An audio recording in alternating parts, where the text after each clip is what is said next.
కర్మ అంతిమ విజయాన్ని దేనికి ఇస్తుంది అంటే, కర్మ చెయ్యగా చెయ్యగా, సాధన చెయ్యగా చెయ్యగా, కర్మని మనస్సుని కలపగా కలపగా కలపగా ఒకనాడు ఏం చేస్తుందంటే మనస్సు కర్మతో సంబంధం లేకుండా వచ్చి తాను కూర్చుంటుంది. చూడండి, కొత్తగా బండి కడతారు ఎద్దులు. మీరు ఎప్పుడైనా చూశారో లేదో నాకు తెలియదు, పల్లెటూళ్ళల్లో ఉంటుంది. బండి ఎత్తి పట్టుకుని కాడి కిందకి ఎద్దుని పిలిచారనుకోండి, రాదు. ముందు కాడి ఎత్తి పట్టుకుంటే ఎద్దు ఎక్కడ వస్తుంది? ఎంత పిలిచినా రాదది. ఆ ఎద్దుని లేపి తీసుకొస్తాడు. తీసుకొచ్చి కాడి కింద తల పెట్టాలి. అది ఇంకొకడిని పిలిచి రే బండి పైకెత్తరా అంటాడు. బలవంతంగా కాడి కిందకి తోస్తే ఇటు తిరిగిపోతుంది, అటు తిరిగిపోతుంది. దాన్ని ఏదో తోక మెలిపెడతాడు, అది చేస్తాడు, ఇది చేస్తాడు, కంఠం కింద తాడేస్తాడు. ఓ ఎద్దు అటుడితే ఈ ఎద్దు అటుపోతుంది. కౌన్సికర్ర పెట్టి కొడతాడు. మొత్తానికి దాన్ని జాగ్రత్తగా బండి కింద ఆ కాడి కింద తల పెట్టడం నేర్పుతాడు. అలవాటు అయిపోయిన తర్వాత ఏం చేస్తాడు? ముందు ఎద్దు దగ్గరికి వెళ్ళాడు రైతు. తిన్నగా బండి దగ్గరికి వెళ్ళి ఆ బండి ముందు భాగంలో ఉన్న కాడి ఎత్తి ఇలా పట్టుకుంటాడు. రెండెద్దులు అక్కడ పడుకుని ఉంటాయి. అవి ఎటో చూస్తూ ఉంటాయి, లేకపోతే ఇలా వెనక్కి ముఖం పెట్టుకు పడుకుంటాయి. ఈ బండి ఎత్తి పట్టుకుని అంటాడు. అనగానే ఆ రెండు ఏం చేస్తాయంటే లేచి ఒళ్ళు విరుచుకుని వచ్చి కాడి కింద తలపెట్టి నించుంటాయి. వాటి మెడ కింద నుంచి పగ్గం వేసేస్తాడు. ఒక్కసారి కదలండి అని రెండిటి మీద కొట్టి, మీరు చూశారో లేదో, పల్లెటూళ్ళల్లో బండిలో సామాగ్రి వేసుకుని వాళ్ళు పడుకుంటారు. అవే వెళ్ళిపోతాయి ఊరు. తెల్లవారేటప్పటికి ఊరు వెళ్ళిపోతాయి. కింద లాంతర వెలుగుతూ ఉంటుంది, అదే దారి బట్టి వెళ్ళిపోతుంది. మొదట దానికి దారి తెలియదు, బండి కాడి కిందకి రావడం రాదు. కానీ రైతు మప్పాడు, నేర్పాడు. ఆ తర్వాత ఇక అది వెడుతుంటే రైతు నిద్రపోయాడు. తెల్లవారేటప్పటికి సరుకు రైతు కూడా ఇంటికి వెళ్ళిపోయాడు. మనసు కూడా అంతే. కర్మ చేయడానికి రా రా రా అని మీరు ఎంత పిలవండి, నే రాను అని ఇంకో చోటుకు పోతుంది. అలా పోయిన మనస్సు కొన్నాళ్ళు అయిపోయిన తర్వాత సాధన చెయ్యగా ఏం చేస్తుందంటే కర్మతో సంబంధం లేకుండా తాను వచ్చి కర్మ చేసేస్తుంది. అదే మానస పూజ. శంకర భగవత్పాదులు రత్నైకల్పితమానచం హిమజలై స్నానంచ దివ్యాంబరం నానారత్న విభూషితం మృగమదామోదాంకితం చందనం జాజీచంపక బిల్వపత్రచితం పుష్పంచ ధూపం తథా దీపం దేవదయానిధే పశుపతే హృత్కల్పితం గృహ్యతాం అంటారు. అప్పుడు ఇంక ఏమీ ఉండవు. కళ్ళు మూసు కూర్చుంటాడు. కూర్చుంటే తాను ఏమనుకున్నాడో దాన్ని తీసుకొచ్చి ప్రతిష్ఠ చేసేస్తుంది. తాను కాశీపట్టణానికి వెళ్ళాలనుకున్నాడు. ఒక్కసారి కళ్ళు మూసుకు కూర్చుంటే కేదార్ ఘాట్ చూపిస్తుంది, ఆ మెట్లు చూపిస్తుంది, ఆ కింద ప్రవహిస్తున్న గంగానదిని చూపిస్తుంది. తాను మెట్లు దిగి కిందకెడితే గంగహారతి అందుకోవడానికి పడవల్లో వెడుతున్న వాళ్ళని చూపిస్తుంది, దూరంగా సైకతాల్ని చూపిస్తుంది. ఇటువైపుకి తిరిగి కుడి చేతి వైపుకి చూస్తే కింద ఘాట్లలో స్నానాలు చేస్తున్న వాళ్ళు కనపడుతూ ఉంటారు. ఇలా ఎడం వైపుకి తల తిప్పి చూస్తే ప్రదోష వేళ అవుతోందేమో, మణికర్ణిక ఘాట్ దగ్గర కాలిపోతున్నటువంటి శవాలు, అగ్నిహోత్రాలు కనపడుతుంటాయి. చీకటిగా ఉంటుంది. ఆ దూరంగా బ్రిడ్జి ఒకటి కనపడుతూ ఉంటుంది. ఈ గూడికి వెళ్ళిపోతున్నటువంటి పక్షులు కనపడుతూ ఉంటాయి. నీటి పక్షులు పెద్ద పెద్ద వలయాల కింద నీటి మీద వాలి వెళ్ళిపోతూ ఉండడం కనపడుతుంటుంది.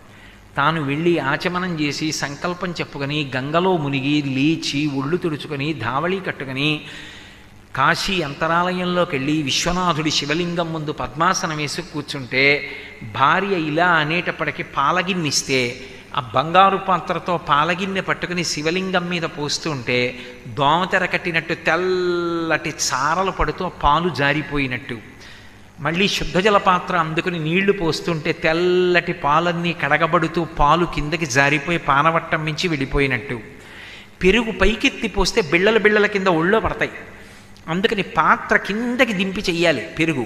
ఆ పెరుగు పాత్ర శివలింగానికి దగ్గరగా పెట్టి చేస్తుంటే బిళ్ళలుగా జారి కింద పడి సన్న దారాల్లో గీతలు పడతాయి.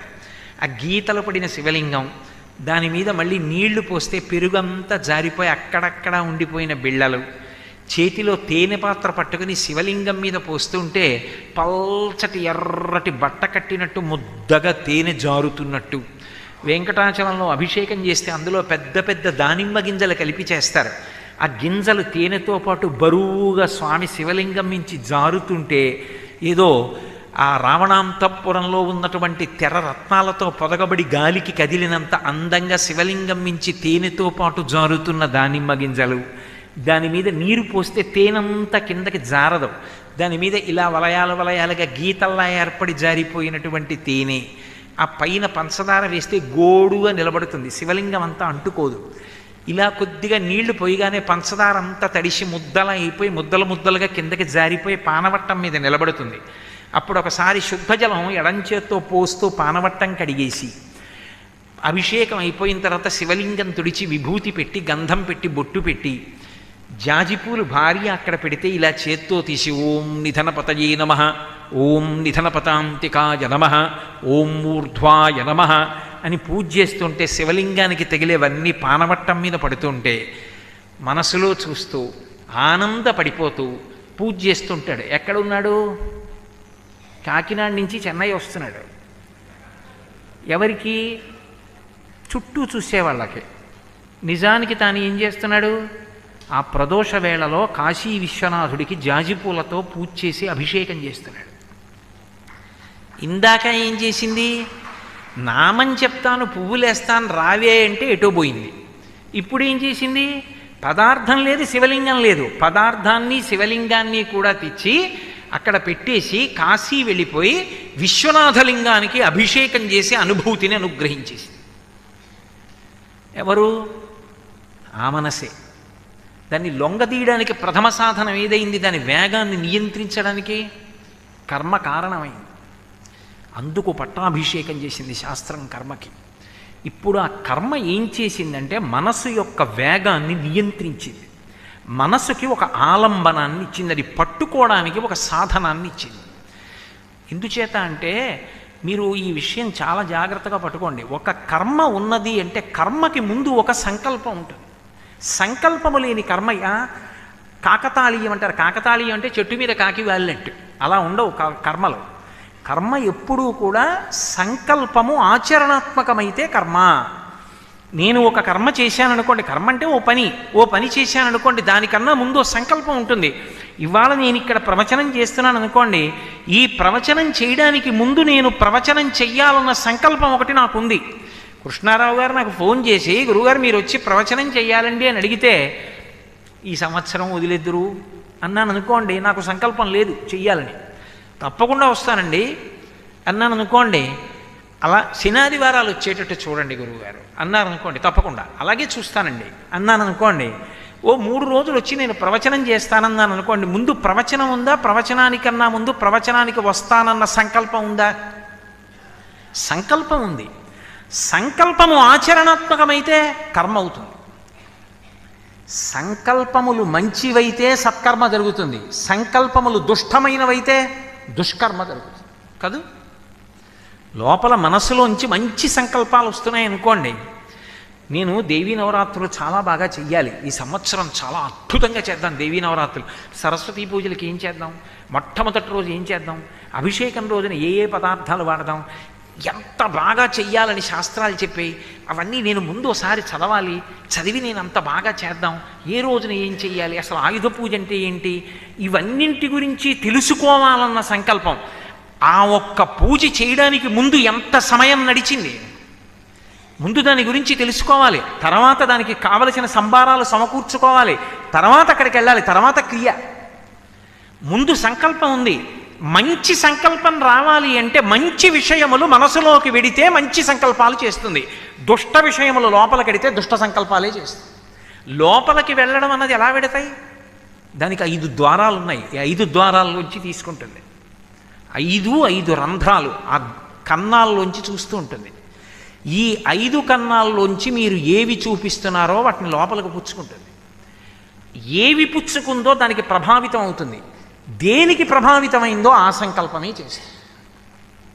ఏమిటి దానికి 5 కిటికీలు? కళ్ళు, ముక్కు, చెవి, నాలుక, చర్మము.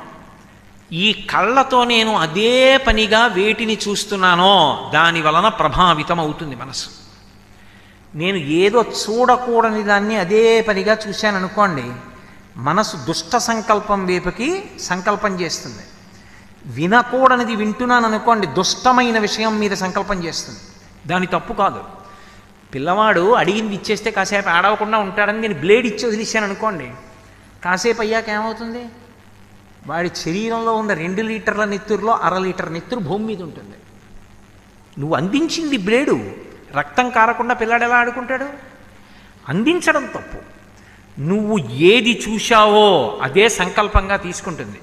అందుకే మీకు ధ్యానంలో ఒక విషయం చెప్తారు. దీపం వెలిగించి నేను కంటితో అలా చూసి కళ్ళు మూసుకున్నాను అనుకోండి, దీపంని వెంటనే చూపిస్తుంది మనసు తొందరగా చూపించేది దీపం. ఎందుకో తెలుసా? కన్ను నాయకుడు. అందుకే నయన సర్వేంద్రియాణం నయనం ప్రధానం సర్వస్య గాత్రస్య శిర ప్రధానం. నేను ఇలా దీపం వంక చూశాను అనుకోండి, ఆ దీప కళిక ఇలా కదులుతుంటే నేను వెంటనే కళ్ళు మూసుకుంటే వెంటనే కదలికని కూడా చూపించేస్తుంది. నేను ఏది చూశానో దాన్ని చూపిస్తుంది.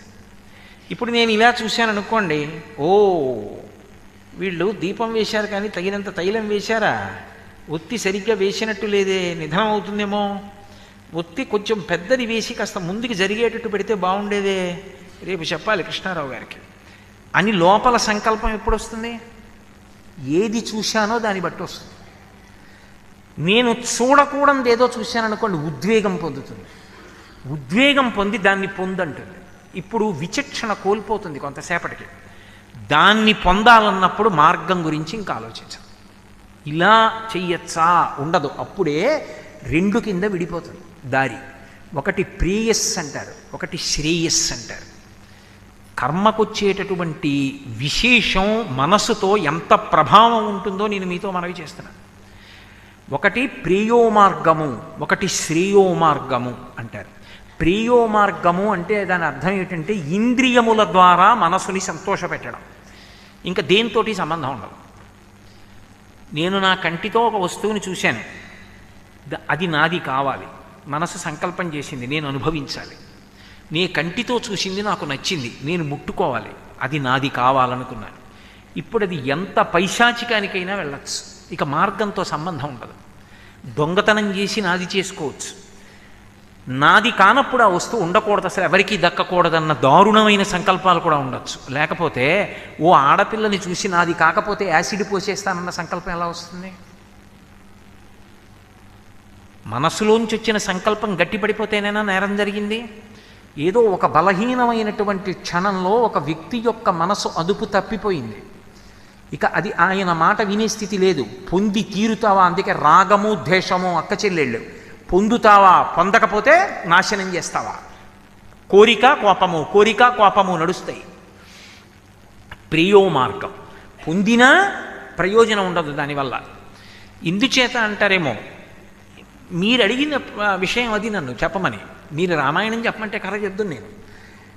ఇంద్రియాలతో అనుభవించినవి ఎప్పుడూ సుఖములు అని చెప్పడానికి అవకాశం ఉండదు శాస్త్రంలో. శబ్దస్పర్శ రసరూప గంధములు 5 కదండి తన్మాత్రలో, ఇవి 5 ఎప్పుడూ సుఖమే అని చెప్పడం కుదరదు. ఎందుకో తెలుసా? మనసుకి అనురక్తి లేనిది ఇంద్రియము ద్వారా సుఖము కాదు.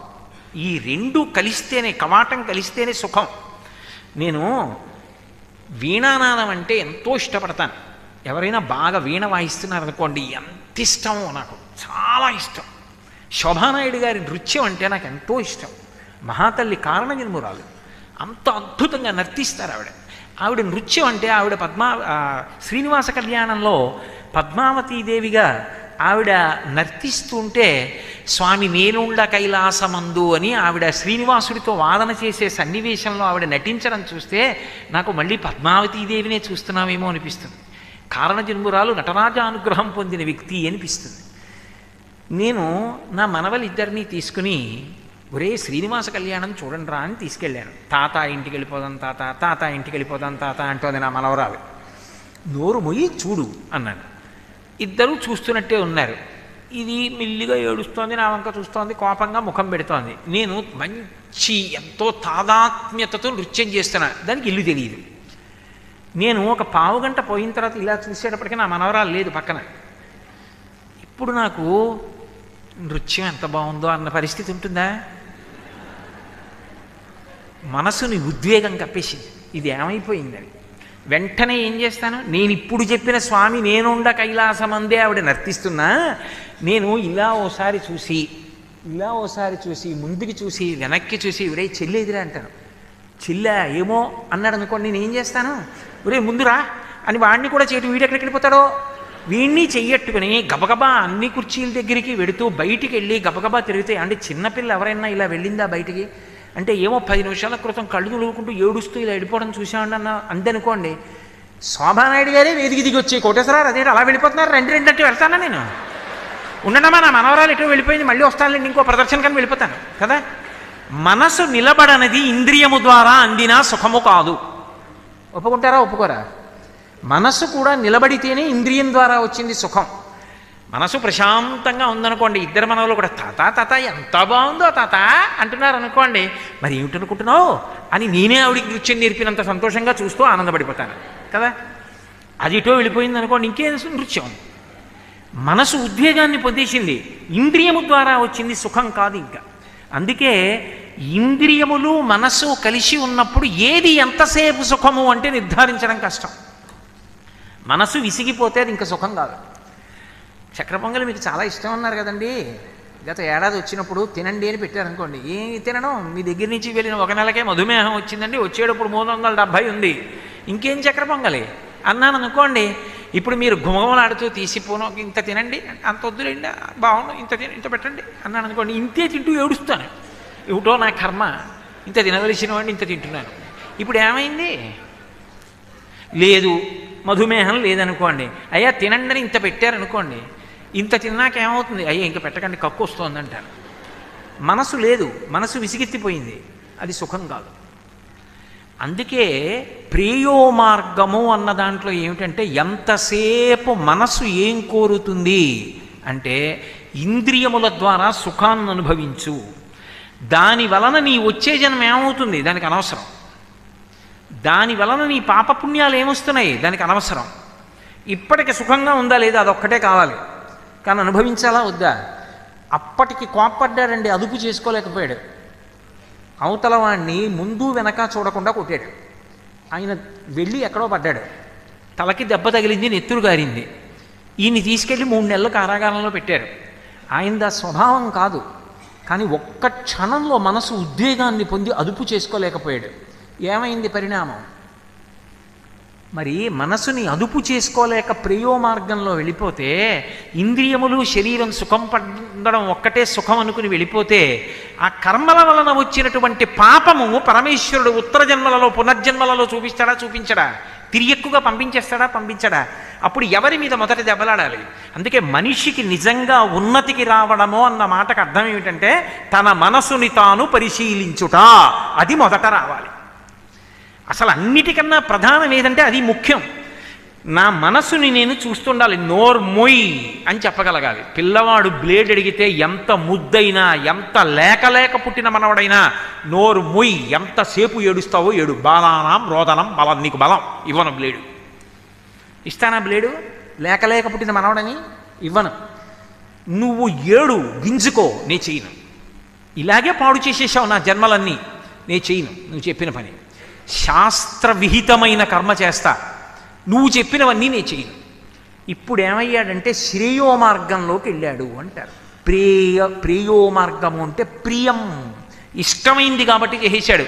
శ్రేయో మార్గము శ్రియం, లక్ష్మీది, క్షేమకరమైనది, సంక్షేమకారకమైనది, జీవుడు రక్షణ పొందుతాడు, ఈశ్వరుడు యొక్క అనుగ్రహం కలుగుతుంది.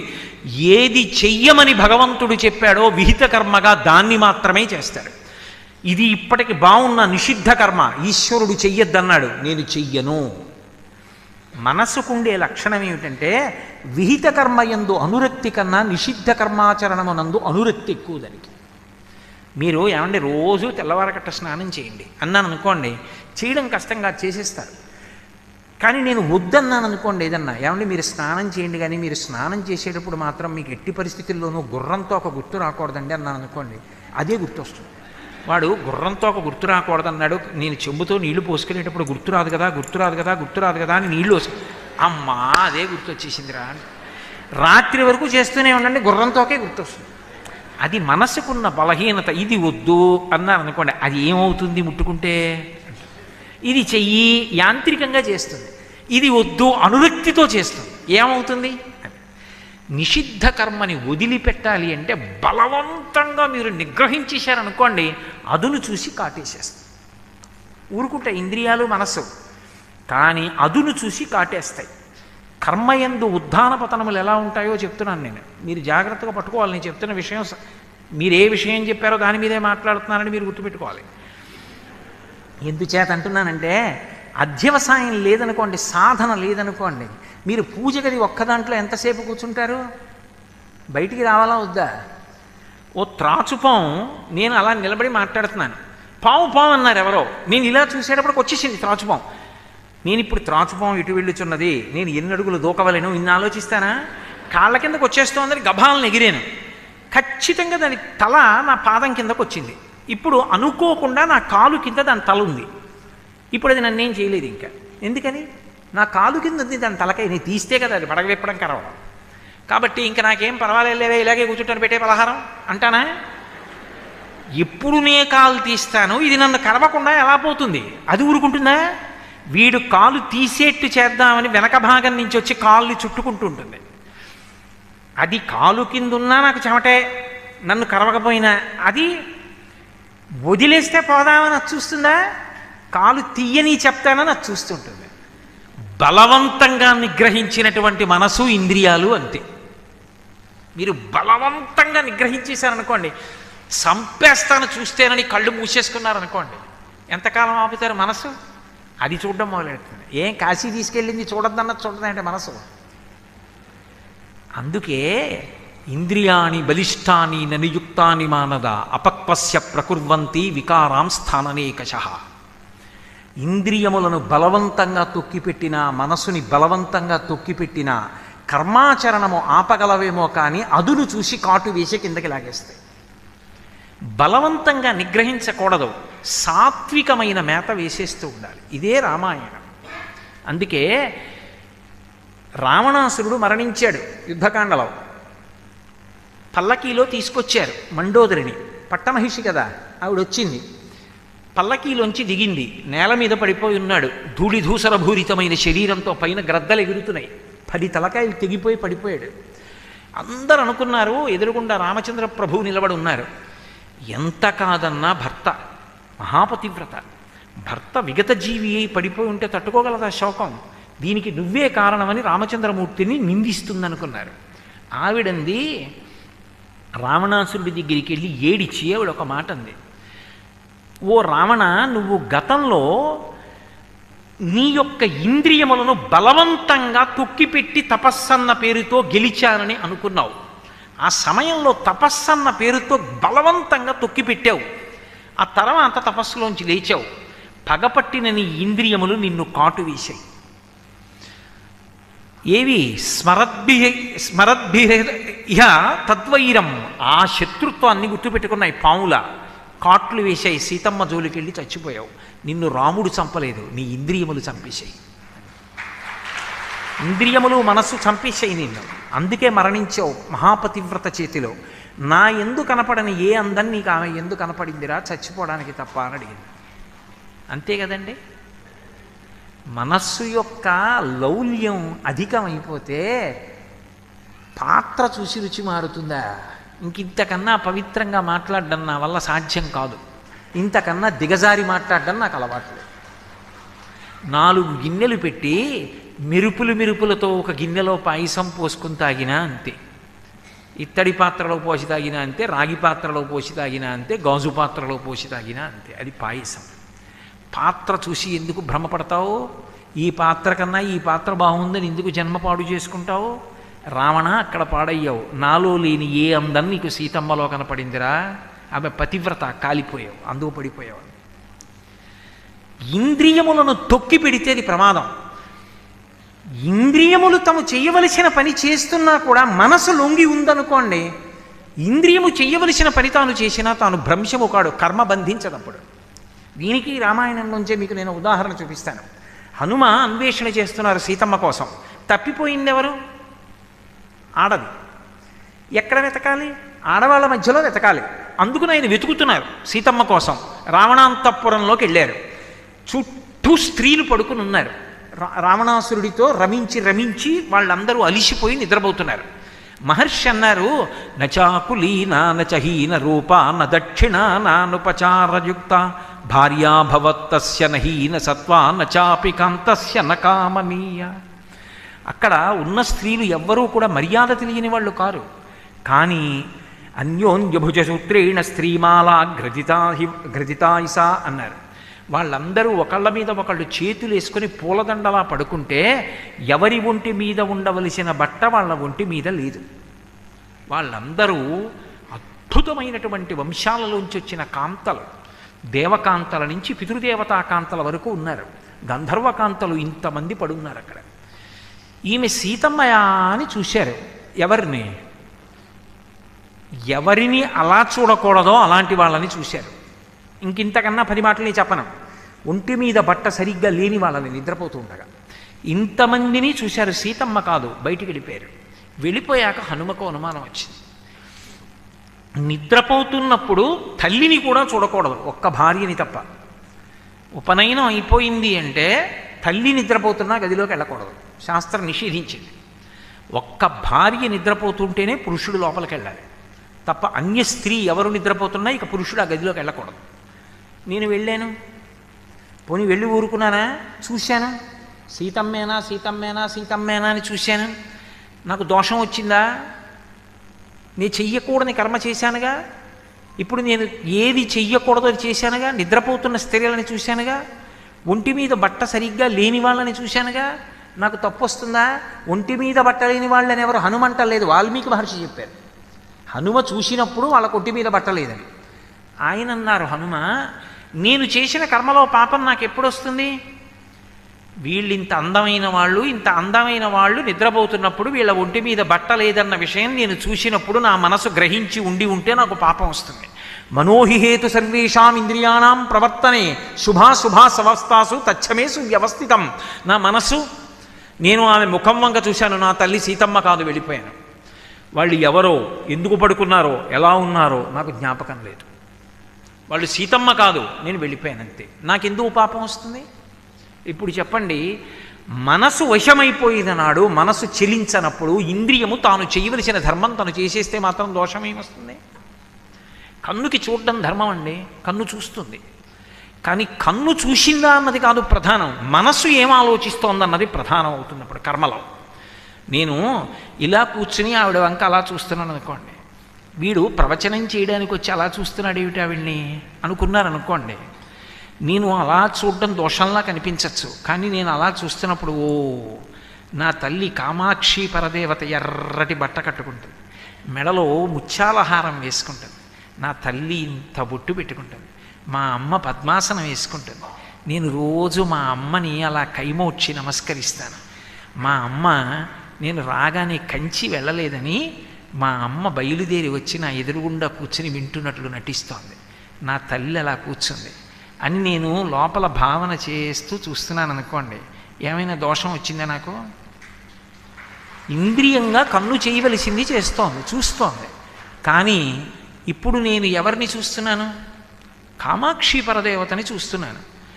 మనసు వశపడిన నాడు ఇంద్రియము చేసినటువంటి కర్మ వలన పతనం అన్నది ఉండదు. మనసు వశపడని నాడు ఇంద్రియాన్ని బలవంతంగా తొక్కి పెడితే అదురు చూసి కాటు వేసి పడకూడదు. అందుకే సంస్కారము కర్మ వలన ఎవరికి అందాలంటే మనసుకు అందాలి. కర్మ యొక్క ప్రధానమైనటువంటి ఉద్దేశ్యం అది.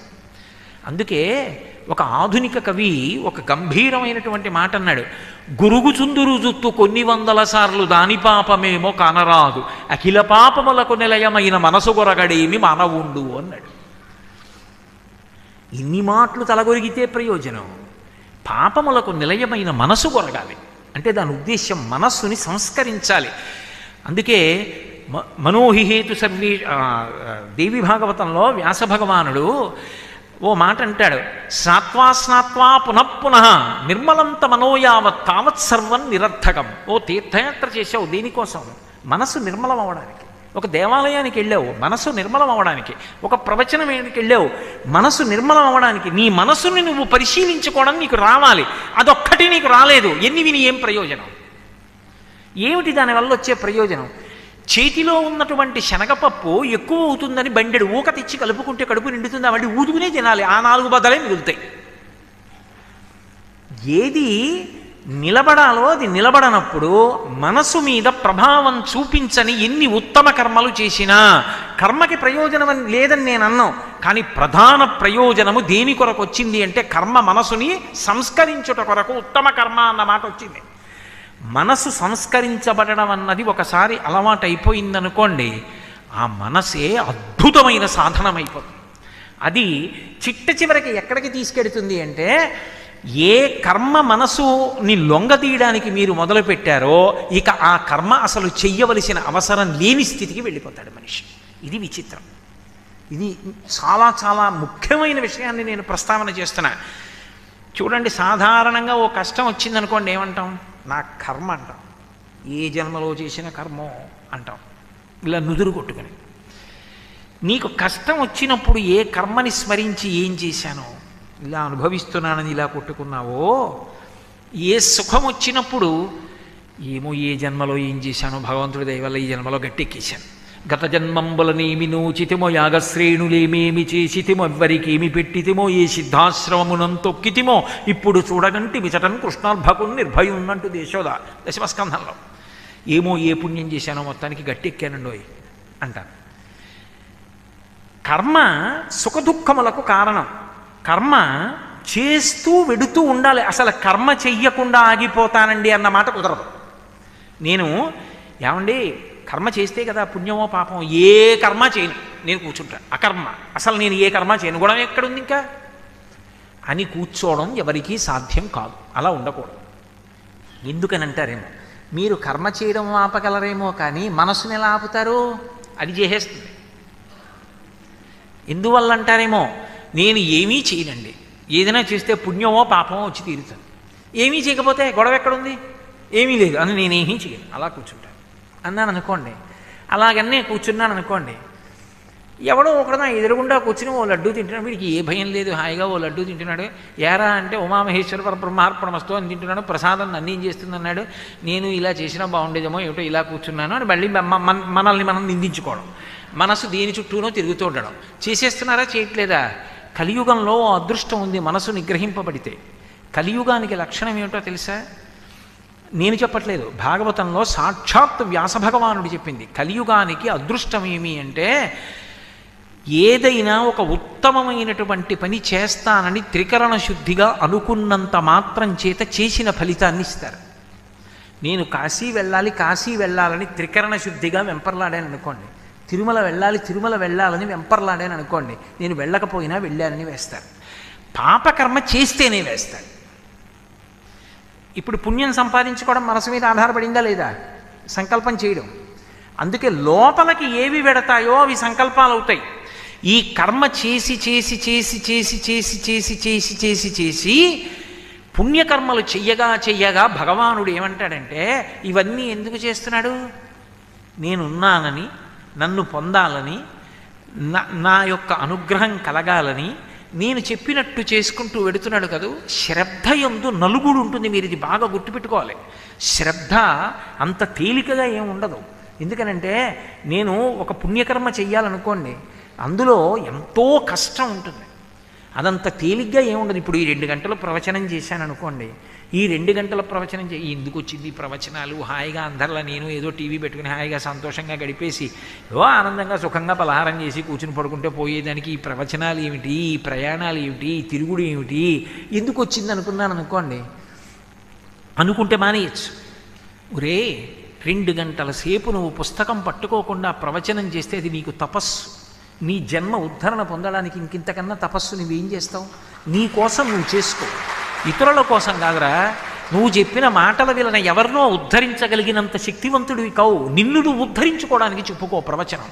నువ్వు 2 గంటలు చెప్పాలంటే మనసు నిలబడాలా? 2 గంటలు చెప్పడానికి ముందు నువ్వు గ్రంథపఠనం చెయ్యాలా? ఒక మంచి సంకల్పం నెరవేరాలంటే ఆ మంచి సంకల్పం కోసం అంత తాపత్రయపడాలా? ఇదంతా నీకు తపస్సు అవుతుందా అవదా? నీ జన్మకి ఉద్ధరణ కారకమా కాదా? చెయ్యి ప్రవచనం. ఇప్పుడు లోపల ఏది సంకల్పం జరిగిందో ఆ సంకల్పం జరగడానికి శ్రద్ధ, అది మంచి పని అని భగవంతుడు చెప్పాడని నమ్మి చేసేటప్పుడు మీకు ఇక్కడే కనపడుతున్న సుఖాన్ని మీరు త్యాగం చెయ్యాలి. అది నలుగుడా కాదా? నా ఇంట్లో నేను హాయిగా కూర్చుని టీవీ చూస్తూ కూర్చోవచ్చు. వదిలేయాలి అంటే నేను కష్టపడి వదిలేసి ప్రయాణం చేసి ఇక్కడికి వచ్చి 2 గంటలు మాట్లాడి నా డొక్కలు నిప్పెట్టి అలిసిపోయి నేను వెళ్ళి నాకు ఇచ్చిన విడిదిలో కూర్చోవాలంటే నాకు నమ్మకం ఉండాలి. నా జీవితాన్ని నన్ను ఉద్ధరిస్తుంది 2 గంటలు, ఎంత కష్టపడనివ్వండి, ఇది నాకు శ్రేయోదాయకం. ఇది నేను వదిలేసిన నాడు ఎవరికీ కష్టం కాదు, నేను పాడైపోతాను. కాబట్టి నేను చెప్పుకోవాలి, బ్రతికున్నన్నాళ్ళు భగవంతుడు నాకు ఇచ్చాడు ఈ వాక్కు, దాన్ని సాధనంగా నా సొంత అభిప్రాయాలు చెప్పదు, శాస్త్రం చెప్పింది మాట్లాడాలి. ఇప్పుడు అందులో నలుగుడు ఉందా లేదా, కష్టపడ్డా ఉందా లేదా? ఆ నలుగుడికి తట్టుకోగలిగితేనే నువ్వు భగవంతుడు చెప్పిన విషయము ముందు నిలబడగలవు. కర్మ చేయడంలో నలుగుడు తట్టుకుంటేనే శ్రద్ధ అన్నమాట నిలబడుతుంది, లేకపోతే దాన్ని శ్రద్ధ అని పిలవరు. శ్రద్ధ యందు నలుగుడు ఉంటుంది. నలుగుడు త్యాగం చేసి నిలబడగలిగితే శ్రద్ధ.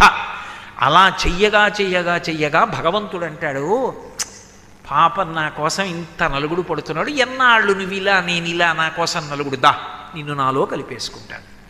ఇప్పుడు ఏమయ్యాడు? 2గా బయలుదేరి ఒకటైపోతాడు. ఇదే శంకర భగవత్పాదులు శివానంద లహరిలో అంకోలం నిజబీజ సంతతి రయస్కాంతో ఫలం సూచిక సాధ్వీ నైజ విభుం లతాక్షితురుహం సింధు సరిద్వల్లభం ప్రాప్నోతీహ యథా తథా పశుపతే పాదారవిందద్వయం చేతో వృత్తిరూపేత్యతిష్టతి సదా సా భక్తిరిత్యుచ్యతే అంటారు.